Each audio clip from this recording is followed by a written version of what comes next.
Eu, antes de mais, queria só dizer que não estou aqui como técnica, terapeuta, estou aqui como mãe da Iris, única e exclusivamente. Portanto, tudo aquilo que eu vou relatar é de experiência, também baseado em alguns livros que eu vou lendo, relatos que vou ouvindo, mas sobretudo como mãe da Iris e aquilo que eu tenho passado com esta situação do mutismo seletivo. E eu, antes de mais, queria só então dar uma pequena definição do que é o mutismo. Eu não sei se conseguem ver bem, se aparece bem. Não dá para ler, mas... Pronto, de qualquer forma, o mutismo é pura e simplesmente a incapacidade constante de não conseguir verbalizar dependendo dos contextos. Ou seja, pode falar livremente em casa, com os pais e até familiares mais chegados, mas saindo de casa, noutros espaços exteriores, fechar-se completamente e não haver comunicação. Normalmente, o aparecimento dos sintomas ocorre entre os 3 e os 5 anos, mas infelizmente só é identificável quando a criança entra na escola, porque é expectável que haja uma comunicação mais fluente, não é? Por trabalhos, com colegas, falar com a professora, e só aí é que é normalmente identificado. No caso da minha filha em concreto, estes foram os sintomas que ela apresentou. Portanto, principalmente o não falar no infantário e, associado a isso, não pedir para ir à casa de banho, não iniciar a refeição por iniciativa própria, portanto esperava sempre que alguém lhe desse a refeição. A postura tensa, principalmente, portanto, eu quando estacionava o carro perto do infantário dela, ela, a partir do momento em que saía do carro, deixava de falar comigo, pura e simplesmente. Postura tensa, havia mesmo uma tensão muscular, que é os movimentos quase robóticos, portanto, ela nem sussurrava, não falava comigo mesmo, dentro do infantário, postura mais rígida, expressão vazia, nem era triste, é mesmo vazia, do género não estou aqui. Nunca se recusou a ir para o infantário, mas nunca apresentou aquela felicidade de estar ali e falar comigo. E isso para mim revelou alguns sinais que algo não estava bem. Estas são algumas características. Esta é a Iris, é a minha filha. Neste momento já não está assim, mas sempre que era necessário fazer alguma atividade em que ela fosse o foco, isto era o que ela apresentava em termos das mãozinhas nos olhos. De vez em quando também chorava, mas quando isso acontecia, pronto, já não se insistia, portanto ela era retirada da atividade, sentava-se à beira dos meninos e prosseguia um para o outro.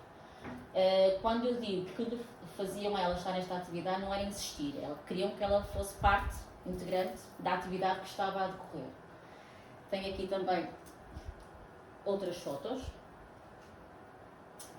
Esta aqui no Carnaval, o ano passado também numa visita de estudo, portanto ela nunca mostrou aquele entusiasmo para as fotografias, nunca se recusou, mas nunca havia felicidade na expressão dela.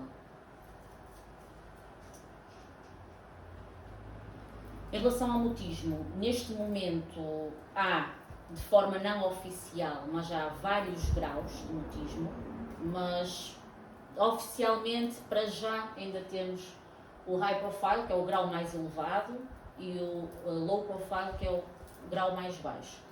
Neste caso, o grau mais elevado é quando a criança não fala de todo, portanto, fala com o pai e com a mãe. Muitas vezes, entre o pai e a mãe, fala só com a mãe e com o pai é o mínimo dos mínimos, ou ao contrário. E, saindo de casa, fecha-se completamente e não fala rigorosamente com ninguém mesmo. No caso do grau mais baixo, é aquele que acaba por prejudicar um bocadinho mais a criança, porque não é tão perceptível que algo se passa, porque é tido mais como a timidez, porque ela fala, se lhe perguntarem, responde, mas não inicia o diálogo, portanto é tímida. Basicamente vão associar com uma timidez, porque ela até responde, mas é na mesma um grau de mutismo. O mutismo, o grau mais baixo, pode rapidamente passar para um grau mais elevado, se houver a tal insistência de fala comigo, porque é que estás envergonhada. Portanto, se houver esta insistência de que a criança ou que fale mais, pode facilmente transformar-se num grau mais elevado. Neste momento a Iris consegue, dependendo das pessoas em que já consegue responder, sim ou não. Deixa-se ouvir completamente em contexto de supermercado. Aqui, por exemplo, ela se calhar não ia falar, ia sussurrar apenas comigo, porque é um espaço mais pequeno também e tem várias pessoas. E por isso mesmo é que os principais fatores encadeantes do mutismo é a localização, a atividade e a pessoa. Precisamente por isto. A localização, um sítio que nunca esteve e que podem estar outras pessoas também que não conhece. A atividade, que é algo que a vai colocar em destaque. Ou seja, por exemplo, a Iris gosta muito de puzzle. Ela está à vontade com o puzzle. Mas se tiver que, por exemplo, jogar futebol aqui, connosco, já não vai jogar. Porquê? Porque o mutismo dá-lhe a tensão muscular, os movimentos não vão fluir e ela não vai querer. Portanto, vai ser um progresso ao mutismo e não superação. Portanto, estes três fatores são fundamentais ou para a superação ou para desencadear e progredir ainda mais o mutismo. A importância do diagnóstico, porque o mutismo seletivo é reversível, portanto, pode deixar de existir. Se for diagnosticado em tenra idade, normalmente quando encontramos crianças já com 6, 7, 8, 12 anos, já têm um mutismo seletivo bastante interiorizado e é complicado porque, além de que as crianças mais velhas têm outra maturidade e já têm as vontades delas também muito vincadas e podem não ajudar, neste caso especialistas e os pais, no tratamento. Portanto, querem não falar, acham que é melhor para eles porque até, de certa forma, às vezes são ignorados, ficam de parte e para eles até é bom, porque não estão em destaque e refugiam-se cada vez mais. No caso das crianças mais novas, é mais fácil trabalhar com elas porque acabam por ir de encontro àquilo que o pai ou o especialista pede. No futuro, eventualmente não sendo tratado, diagnosticado, a vida académica torna-se mais complicada em termos de aproveitamento, a mesma própria socialização em escola, faculdade, porque não se vai sentir à vontade, não se vai sentir integrado. A baixa autoestima, portanto isto tudo está relacionado. A baixa autoestima depois torna-se uma ansiedade generalizada e muitas vezes em fobia social. Ou seja, não sair de casa pura e simplesmente porque é mais fácil. Tudo que é exterior é um estímulo negativo, vai colocá-la numa ansiedade extrema e muitas vezes preferem ficar em casa.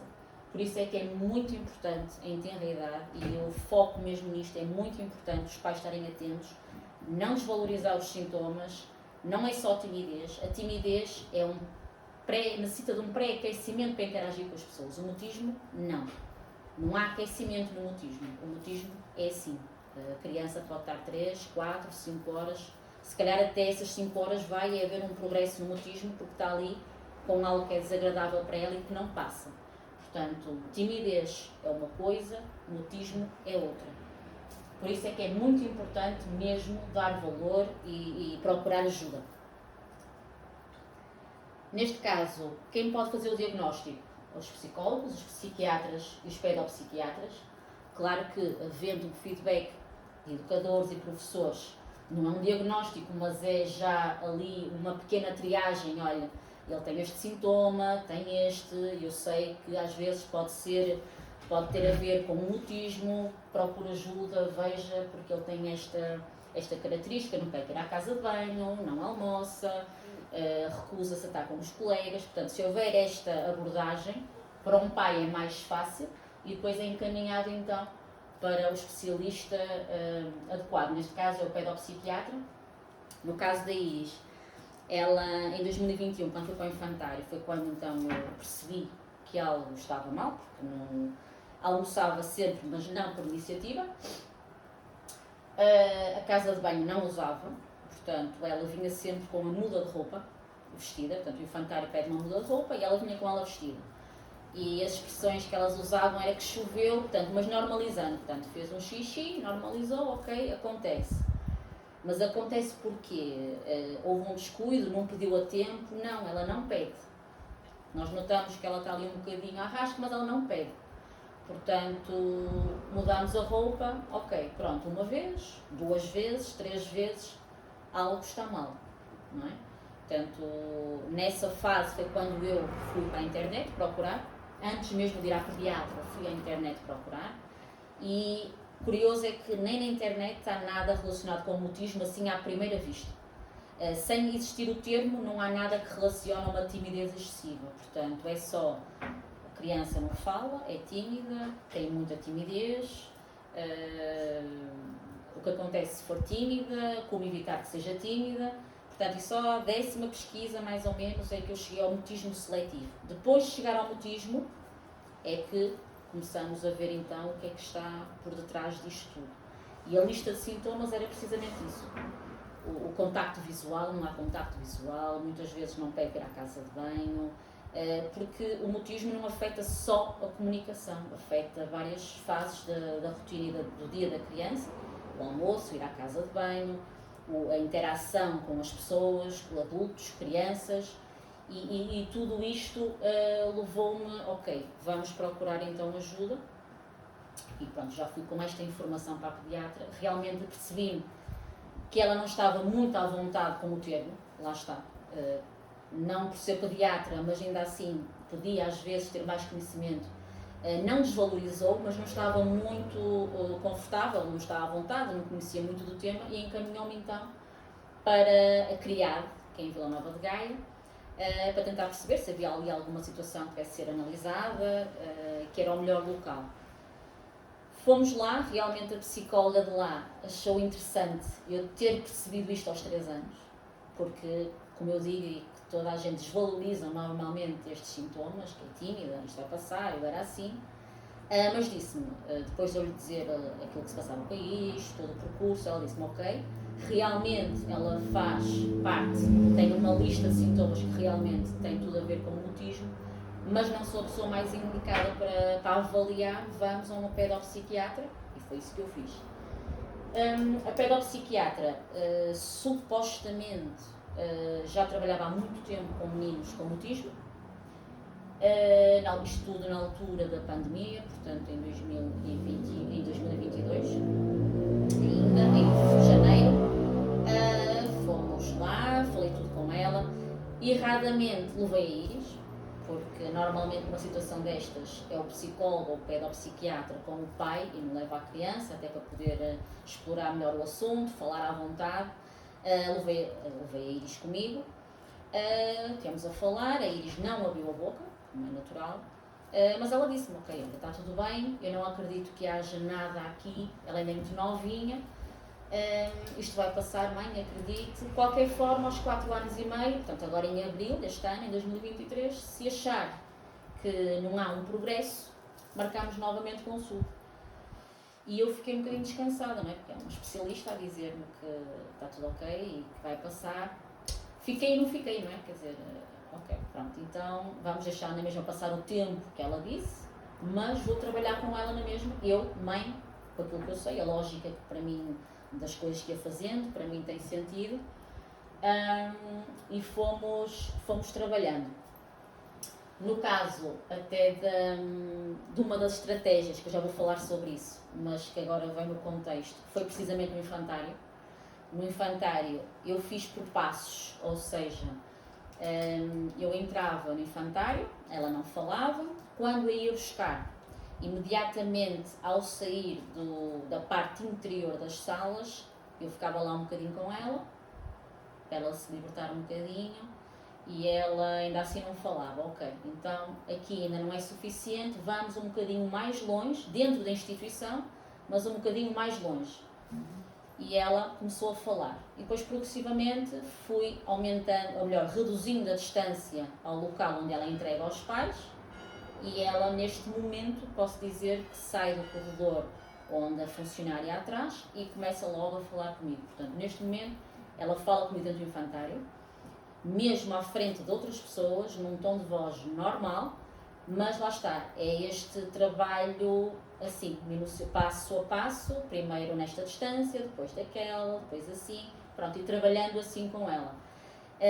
Mas ainda assim, achei que havia ali qualquer coisa e pronto, por isso é que este ano agora também fui ter com outra psicóloga e começámos a delinear estratégias. Neste caso aqui, na consulta de avaliação, o que é expectável? Que nos informem ou que nos peçam pronto, o percurso todo da criança, o histórico de doenças, de situações que possam ter acontecido depois da nascença, alguma coisa que tivesse causado mais ansiedade em alguma situação, se tem alguma patologia associada, autismo, hiperatividade, se tem algum tipo de sensibilidade sensorial, alguma coisa, para depois então fazer o diagnóstico diferencial, ok, não tem nenhuma destas patologias, é um mutismo, vamos trabalhar o mutismo. Isto é muito importante porque ajuda os pais também a perceber se pode ter acontecido algo durante todo o percurso da criança em vida que pudesse ter despertado isto, uma crise de ansiedade, muitas vezes até o facto de ficar, por exemplo, em casa de estranhos durante algum tempo, que são da família, mas que para a criança são estranhos, pode ter causado também, que o mutismo acaba por ser uma resposta exagerada a um acontecimento. Ou seja, da mesma forma que a Iris respondeu desta forma, eu posso não responder desta forma, eu enquanto criança. Tem tudo a ver com cada criança. Neste caso, na consulta que tivemos, já tinha investigado, já sabia que seria assim, mas foi então dito que o tratamento é sempre multidisciplinar e é entre três elos, neste caso a família, a escola e o psicólogo. Neste caso o psicólogo, que é quem depois delinea também as estratégias e fala com a escola, fala com os pais, para delinear as estratégias, mais em contexto de escola, porque é onde a criança passa mais tempo e onde é ali que se vai trabalhar com a criança, mesmo com os pais também no interior. Neste caso aqui, nas estratégias, é mais no sentido como é que o educador pode abordar a criança, como é que o educador pode trabalhar com a criança em contexto de aula com os colegas.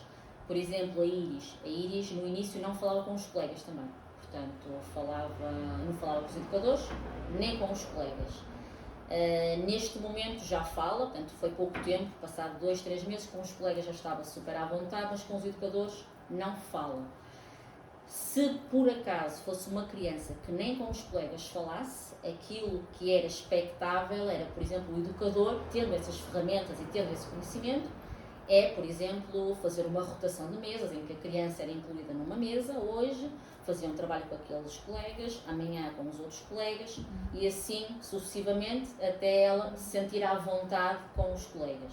No caso da Iris, como ela fala com eles, a educadora e auxiliar, neste caso as mais próximas, é com quem ela não tem a comunicação, a educadora entra nas mesas, digamos assim. Portanto, a Iris está na mesa de trabalho, a educadora senta-se e trabalha com aquele grupo. O feedback que eu tenho neste momento é que a Iris, por exemplo, já não baixa o tom de voz quando a educadora está na mesa, trabalha na mesma à vontade, a educadora já faz uma questão de sim ou não e ela já vai dizendo, e sobretudo utiliza ela o mecanismo do apontar, ou faz o gesto ou aponta. Portanto, eu também já referi que é importante deixar a criança, arranjando esse mecanismo, utilizar esse mecanismo, porque ela está a comunicar de alguma forma. Portanto, é necessário deixar a criança comunicar dessa forma. Portanto, neste momento estas são as abordagens que são utilizadas, dependendo do caso do mutismo da criança. Aqui no caso das estratégias e abordagens, a desensibilização, o sliding in e o shaping acabam por ser um complemento um do outro. Eu vou abordar um bocadinho mais à frente o sliding in e o shaping, mas neste caso as abordagens mais indicadas, lá está, isto é a minha realidade, não quer dizer que todas as crianças sejam assim. Aliás, há crianças que mantêm o contacto visual direto e até fazem muitas vezes por isso. A minha não. A minha neste momento não, mas punha a mãozinha nos olhos, tapava a cara, não quero contacto visual. O contacto visual é expectável que comunique, portanto, ela tapava a cara. Evitar as perguntas diretas, portanto, como é que estás, gostas da praia, porque é que não falas, és envergonhada, portanto, são tudo perguntas e comentários que não se pode ter com a criança. Em vez disso, por exemplo, e aqui também se aplica tanto educadores, professores, pessoas externas que não têm a obrigação, como é óbvio, de saber o que se passa com a criança que está a passar na rua, mas podem dizer, em vez de perguntar, afirmar apenas, olha, gosto muito de ver, e já passou, a criança descansa, relaxa, ok, não tem que responder a nada, tudo bem. No caso da educadora, por exemplo, quando quiseres ir ao WC, podes levantar-te e ir. Não ter aquela necessidade de vou ter que pedir, vou ficar no foco da atenção que vou ter que pedir. Não. Claro que se for uma criança que já tem autonomia, como a minha filha, já vai fazer 5 anos, já pode ir sozinha. Portanto, estas abordagens parece que não, mas são mesmo muito importantes, porque acaba por não pôr a criança em destaque e ajuda muito. No caso do foco de atenção, também é uma destas situações. No caso da Iris, por exemplo, ela normalmente às 9h30 vai para o infantário. Eu às vezes atrasava e, portanto, ela ia 10 menos 20, 10 menos um quarto. E o que é que acontece? No infantário da Iris, na sala dela em específico, eles fazem uma roda e dizem os bons dias, todos eles. E quando a Iris ia, a roda estava formada. Portanto, a roda estava formada, a Iris entra e fica parada na porta.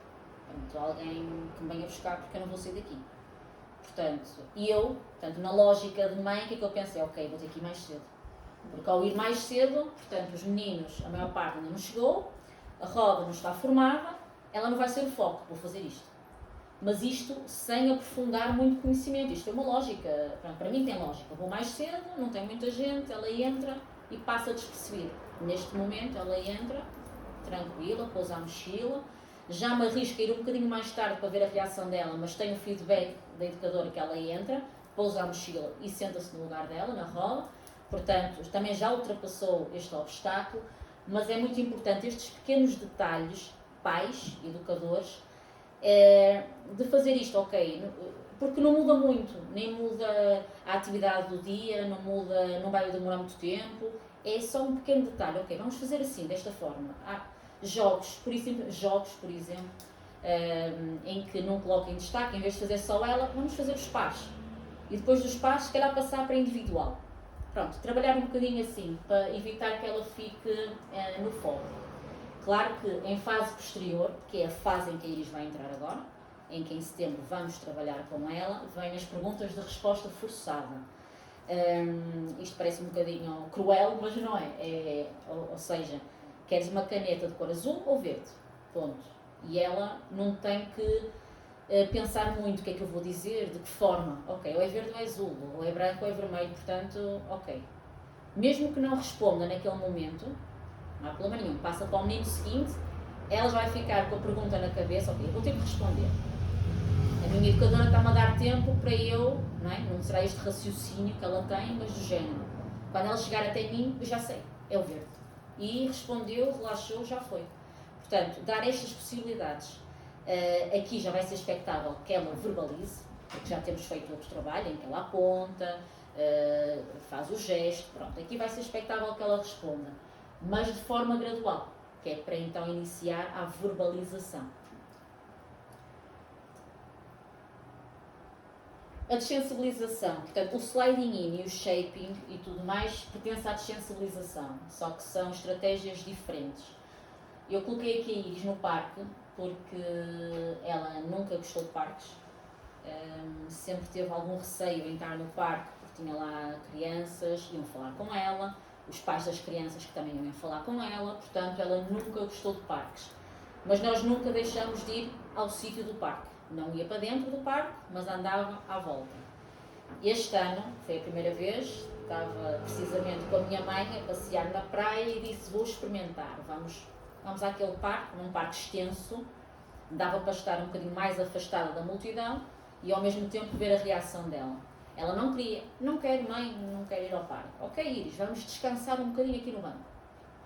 E eu sentei-me, e ela, ok, relaxou, vamos então. Pronto, e agora eu vou tentar ir para o outro banco, que é um bocadinho mais próximo dos meninos e dos pais dos meninos e tudo mais. E eu, Iris, está aqui um bocadinho de sol, eu tenho a cabeça muito quente, eu quero ir para a sombra. Portanto, vamos um bocadinho para ali. Está bem, mãe, mas eu quero ir embora depois. Sim, sim, mas vamos sentar um bocadinho que eu estou cansada.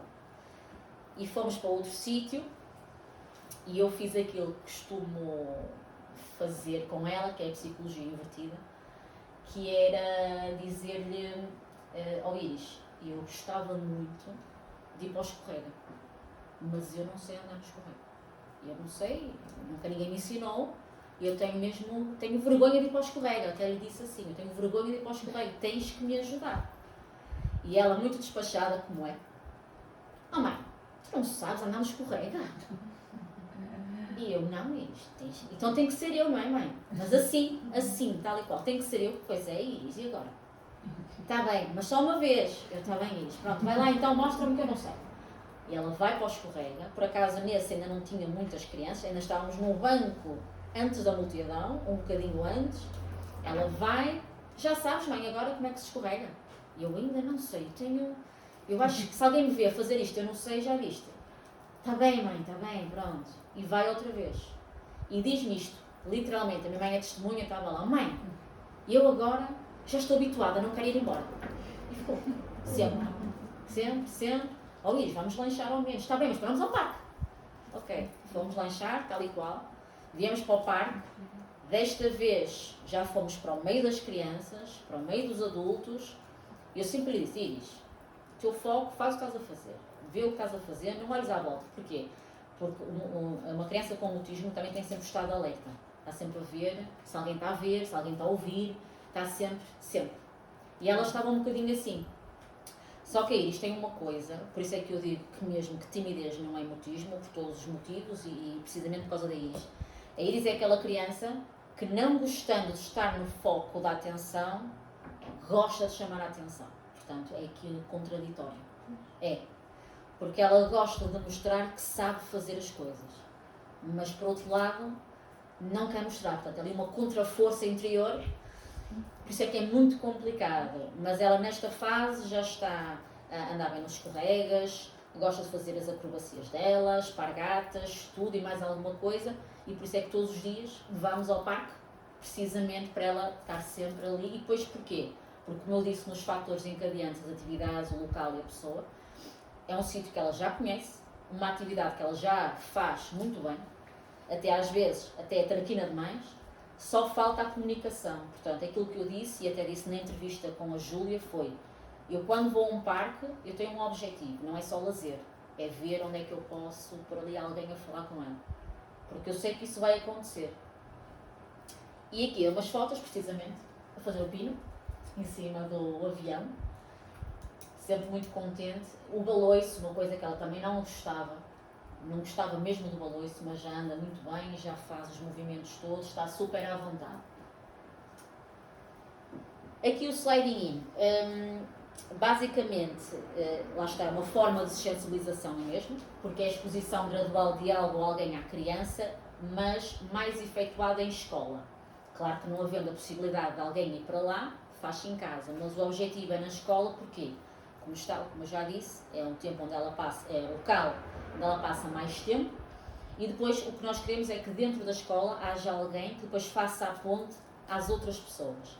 O sliding in é basicamente isto, no meu caso, que eu vou fazer com a Iris, é estar numa sala, num infantário, eu e ela, a desempenhar uma atividade que ela já conhece, ou seja, porque temos que pensar que o local do infantário ainda é um bocadinho...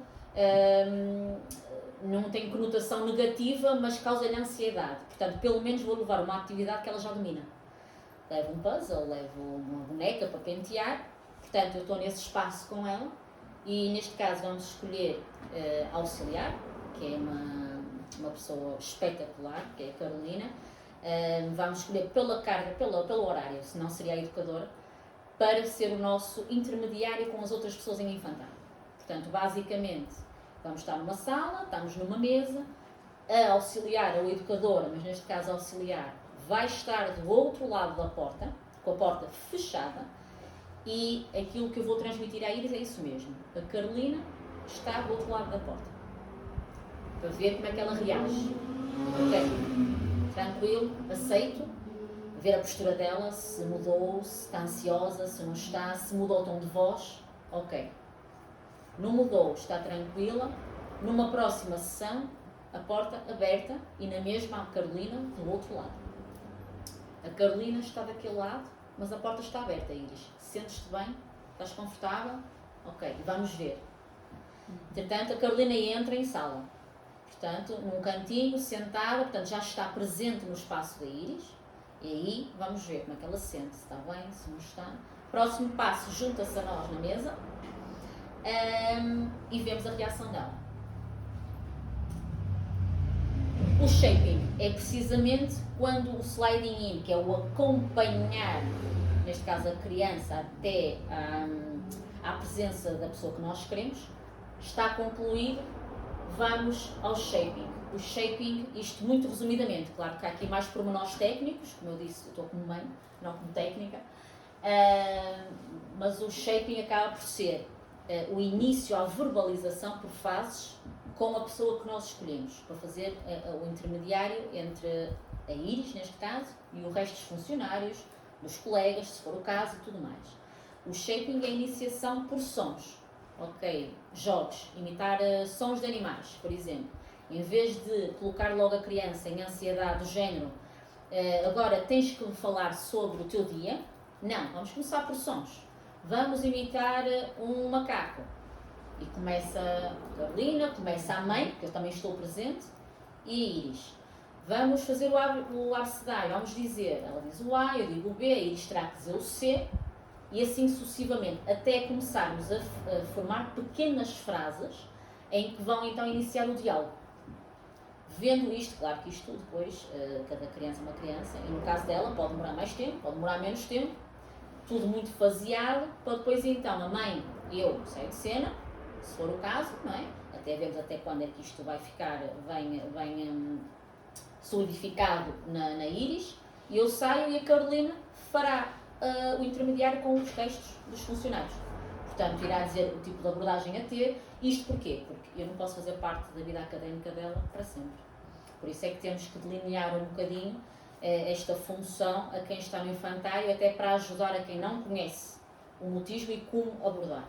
E a Carolina fará depois a ponte de, ok, porquê? Porque neste caso eu sou o porto-abrigo da Iris, seja pai, tio, avó, a mãe é o porto-abrigo dela, ponto final, é a realidade. Também estou mais por dentro, ando mais em cima, e eu tenho que ter alguém, não que me substitua, mas que faça grande parte daquilo que eu faço também em contexto escolar. Portanto, tem que ser alguém que ela já se relacione bem, apesar de não comunicar, ela adora a equipa educativa dela, adora a Carolina, portanto eu acredito que é a pessoa indicada para fazer então esta ponte com os outros funcionários. E temos o caminho da superação, portanto aqui a Iris, aqui não dá para ver muito bem se calhar, foi uma festa de final de ano, foi agora no início de julho, sim, foi a festa de final de ano, uma coisa que ela tinha muito receio, ela esteve em palco com os outros meninos, super tranquila, super à vontade, nunca teve, claro, uma posição de destaque, mas sempre foi uma menina que sempre fez o que lhe pediam e esteve super tranquila, muito à vontade. Eu só não ponho o vídeo porque não tenho autorização de todos os pais para colocar, mas não dá para ver perfeitamente como é que ela está super tranquila. Aliás, há pessoas que dizem, como eu disse há bocado, que não percebem, se entrarem na sala de aula, se vissem a festa como eu vi, não percebem que ela ou alguém que possa ter, porque são todos muito parecidos em termos de movimentos, de gestos, postura, está muito bem neste momento. Falta mesmo é a comunicação. Ali, uma fotografia na praia, portanto, tirada pela educadora, portanto, ela está sozinha, já não está acompanhada, portanto, o foco é ela, não é? Mas ainda assim tem o sorriso. Aqui também, no Carnaval, precisamente, e aqui novamente no baleço. Que, pronto, são tudo, para quem está por dentro como eu, mãe, são progressos mesmo significativos. Esta é a íris, literalmente a íris, numa loja de brinquedos, super à vontade. Por acaso não tinha ninguém, mas se tivesse era igual neste momento. Portanto, ela está à vontade e estava no mundo dela, não é? Portanto, ela estava mesmo muito bem, mesmo.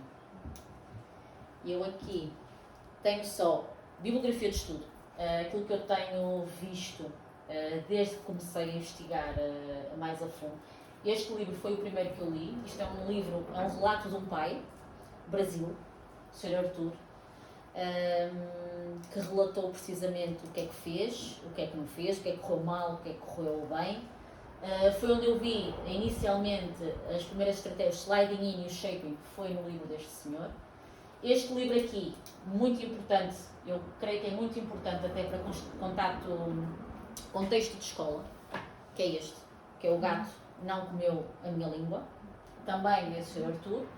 E depois tenho livros mais técnicos, que é o livro do mutismo seletivo, acaba por ser um CR7 do mutismo, basicamente.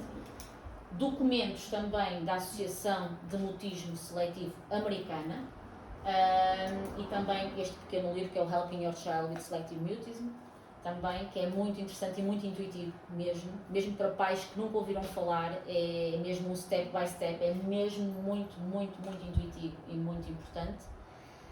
E é isto, e agora cada caminho é um passo de cada vez.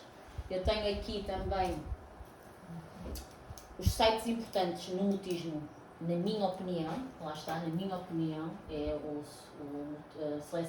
Mutismo Seletivo da Associação Americana e o Confident Children, que é do Reino Unido, é a doutora Lucy. Ela já trabalha com crianças também há muitos anos, há mais de 20 anos, é só mutismo seletivo, portanto, lá está, aquilo que eu digo. Eu creio que os profissionais, não todos, como é óbvio, psicólogos, pedopsiquiatras, professores, educadores, não estão mesmo preparados porque não foram preparados mesmo para isso. Portanto, não nos foi dado ferramentas. E neste caso, aqui consegui ver que no Reino Unido, no Brasil, Estados Unidos também, mas Reino Unido e Brasil, eles têm mesmo um enfoque específico no mutismo, dentro da psicologia, a ansiedade, mas mutismo seletivo. E os pais precisam de alguém com este enfoque. Por isso é que eu digo, o psicólogo é importante, mas é um psicólogo que perceba mesmo disto. Porque acaba por ser quase uma rotina, entrar na rotina da família. Tem que entrar na rotina da família. Para perceber o dia-a-dia da criança, para ver a evolução em casa, não é? Porque é o ambiente. Ver também alguns fatores que para nós, no nosso inconsciente, não ajudam na progressão do mutismo, mas se calhar até ajudam. Ver o que é que estamos a fazer de mal ou de bem, algumas formas de falar, muita coisa. E dá para fazer esta monitorização, e é por isso que é necessário mesmo um psicólogo que tenha mesmo um enfoque no mutismo seletivo para ajudar os pais. Porque há muitos pais que se sentem desesperados, procuram ajuda, outros não sabem a quem pedir ajuda e veem nisto, por exemplo, agora que eu criei o grupo de trabalho, veem nesta tentativa de divulgação e de sensibilização ao tema, porque não sabem mesmo a quem recorrer e sentem-se desesperados.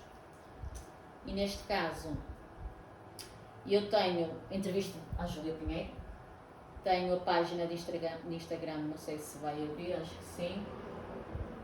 Pronto, esta é a página onde eu vou relatando diariamente o que a Íris faz, o progresso, o que é que eu fiz de mal, o que eu fiz de bem, porque também há. No caso de uma coisa que eu não referi, por exemplo, que muitos pais fazem, como é óbvio, porque não sabem, ainda são ignorantes no assunto, como é óbvio, não sabem, mas é o responder pela criança. Então, que idade tens? Não é? Porque a pessoa é estranha, não sabe. E o pai, para minimizar ali um bocado aquele constrangimento, ela tem 5, ela é um bocado tímida, ela não vai dizer nada agora. E o que é que faz na criança? Cria aquela habituação também. Ok, alguém há de falar por mim, eu também não preciso. E depois vai ficando cada vez mais. Isto acaba por fazer não a superação, mas a progressão do mutismo. E por mais constrangedor que às vezes pareça, eu fico calado. E ficamos os três calados porque eu não vou falar. Ela também não, pronto, não fala ninguém. E as pessoas que passam por nós não têm, como é óbvio, a obrigação de saber, como é óbvio, mas têm a obrigação de respeitar o espaço da criança. E se vem uma criança que está envergonhada, que já se está a esconder atrás do pai, que já está a pôr a mão na cara, que já está a querer chorar, não forcem a criança, respeitem a criança. Não a conhecem, ela não quer falar com vocês, ela não é obrigada a falar com vocês, deixem a criança em paz. É importante passar esta mensagem porque as pessoas não respeitam, ainda acham que é mal educada, ainda acham que é mau comportamento porque a mãe ou o pai disseram para não falar e ficam chateadas, ficam aborrecidas. Respeitem a criança, deixem a criança estar. Ela não tem que falar com vocês. Eu não sei se... Eu vou-vos mostrar aqui, eu penso que vai dar. Aqui a Iris comunica pela primeira vez, portanto, com o auxiliar. Lá está, eu fiz um género de um sliding in, não fui ao pormenor, foi mesmo uma experiência. Vamos experimentar. A Carolina vem à nossa casa e, ok, jogos, baixa ansiedade, estamos a jogar, não estamos ansiosos, estamos divertidos, estamos felizes, vai ser através do jogo. E foi. Deixa-me ver se vai dar. Eu não sei. Não está a dar som, não sei. Deve ser o som do computador. É? Não está a dar. Olha, bem, diminuído também. Olha aí. Não deveria dar. Deixa-me ver aqui no instante. Aí ele está a dar. Ele devia dar. Importante. Ali em baixo está no máximo. Está. Aqui. Sim. Está, não está? Está. Deveria dar. Não precisa de comunicação, não é? Espetacular, tinha mesmo que ouvir. Sei, deixa-me ver se. Olha, porquê que não dá?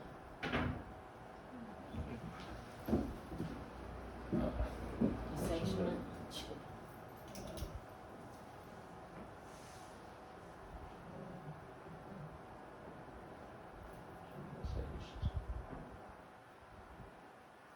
Ai, agora está silencioso. Queres que vá mudar? Das duas pistas, não é duas, mas ok. Pode ser mais. Vou dizer eu. Pergunta. É algum animal? É alguma pessoa? Ela está a falar com a Carolina. A Carolina está de frente para ela, que ela é a minha cadela, ok? É algum transporte? Isto é o jogo do... O que é que eu tenho? Portanto, é uma fita que eu comprei, o Anónimo, precisamente, para fazermos e estimular ali um bocadinho a comunicação. Posso fazer xixi e cocô. Claro que ainda assim, mais atentos conseguem perceber que ela não está, ainda está um bocadinho ansiosa, porque está-se a mexer, está... Igual a minha que eu tenho falado. Mas já em jogo, não fala como ela no infantário ainda. Não, só falou aqui esta vez. Só.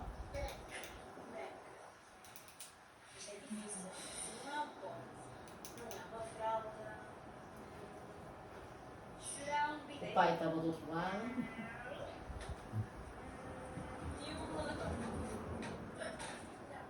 Não é? Não há mais pistas? Qual é? Cuidado. Qual é as pistas? É branca. É para fazer. E mais? Tem duas Aquela tampinha assim e a outra, né? e a outra vem para baixo e a outra vem para cima. Ok. Se eu saísse de cena, ela deixava falar com ela. Sim. Se carregarem, faz. Quando é que se carrega? Quando acabar de fazer xixi. E tem algum botão? Tem. Ou é uma tampa? Uma tampa, botão. Uma tampa e um botão? Ok. E se eu